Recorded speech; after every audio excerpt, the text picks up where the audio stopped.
Hola, vamos a continuar en esta sección a mostrar cómo podremos instalar las herramientas que vamos a necesitar como soporte al funcionamiento de nuestra comunicación con un repositorio de Git o nuestra creación de diferentes versiones o revisiones de código usando el sistema de control de versiones distribuido Git. Para ello, iríamos a la web,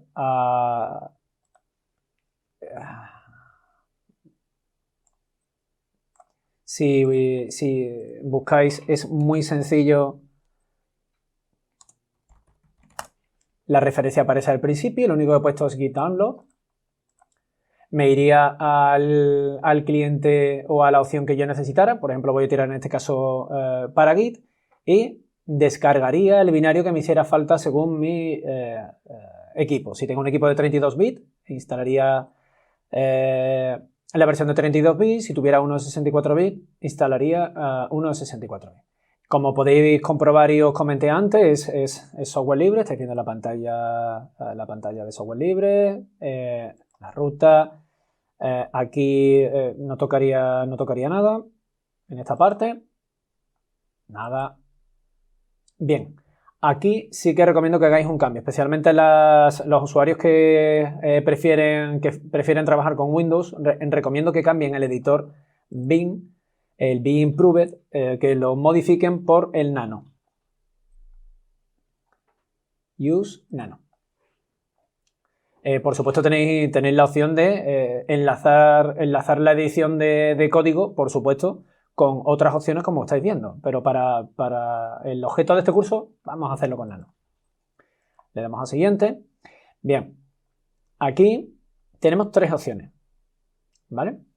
Lo que nos posibilita estas tres opciones, de alguna forma en la paquetería que estamos instalando, nos instala, si me permitiera la comparación, una especie de simulación de un pequeño Linux dentro de nuestro Windows.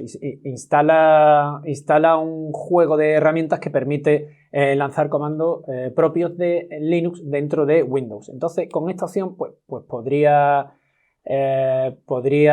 elegir que lo lance desde cualquier punto en el que me encuentre trabajando con Windows y yo me voy a quedar solamente con esta, ¿vale?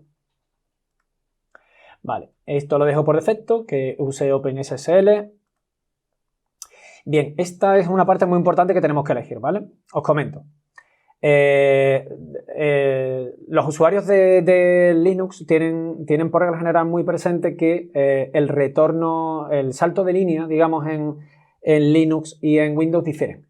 Los caracteres que se emplean son el 10 y el 13 de la tabla ASCII. Uno es el retorno de línea y otro es el retorno de carro.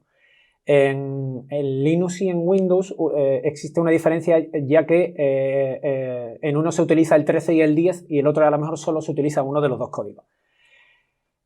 ¿Para qué os cuento todo esto? Porque si editáis con un sistema operativo y visualizáis con otro y existen diferencias en los retornos de carro, al final de cada línea os encontraréis, si trabajáis con Linux, unos caracteres súper raros. Si trabajáis con Windows, hay veces que lo que ocurre es que las líneas de código se superponen una encima de la otra porque no ha entendido el salto de carro, ya que Windows necesita los dos caracteres, el 13 y el 10, y Linux solamente lo entiende con uno, con lo cual con el line fit, que es el salto de línea, y Windows necesita el retorno de carro y el salto de línea.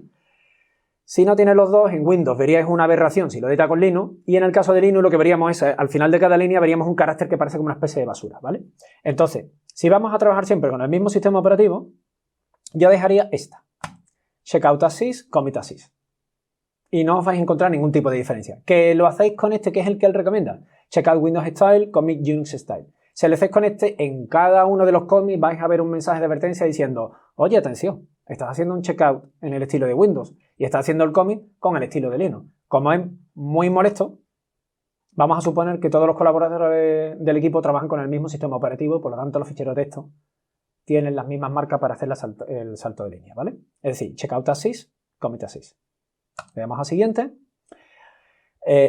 Me voy a quedar con la opción de la consola de MinTTI en vez de usar la consola digamos, con el aspecto de Windows, el MinTTI. Siguiente. No toca nada aquí Enable Git Credential Manager, es lo que comenté al principio, donde se guardan las claves cuando me vinculo a algún tipo de repositorio remoto como GitHub o GitLab. Está aquí marcado, ¿vale?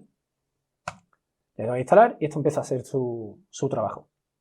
Bien, el installer se, bueno, dice launch git bash, ¿vale? El installer se conecta con el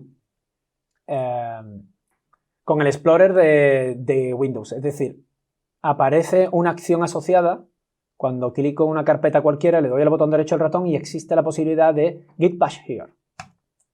Y establecería una consola de comandos Git dentro de esa ventana de comandos.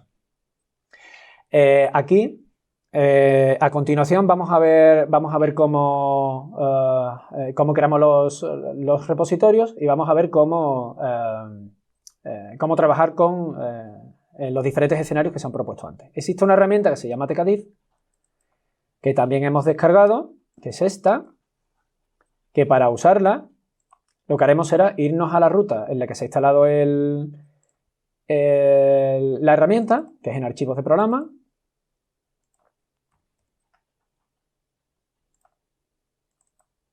Git, bin, y aquí la pego. Continuar. Y con esto ya habríamos terminado de instalar todas las herramientas que necesitamos. Ya tendríamos disponible tcadiff. Desde este momento ya estamos listos para utilizar el juego de herramientas de Git en los vídeos que vienen a continuación. Con lo cual el siguiente paso es crear un repositorio Git, agregar ficheros al área de preparación. Vamos a ver el comando que me permite ver el estado de las 3 cajitas que he comentado al principio, que son las cajas o bloques en los que trabajamos con Git, y cómo probar los ficheros. Y con esto termino la sección de instalación de herramientas. A continuación pasamos al siguiente vídeo.